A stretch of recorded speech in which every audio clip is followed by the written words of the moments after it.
how to hide your social media accounts from your Roblox profile.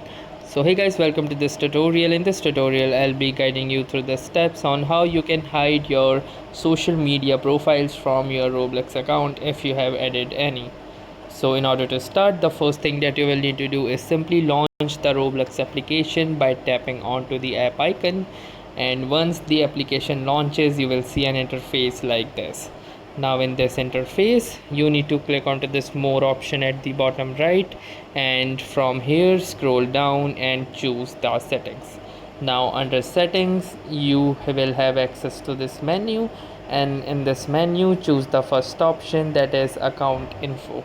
Now it will display all of the information related to your account, so simply scroll down, and from here at the very last you will see this toggle that says social media visibility or social networks visibility.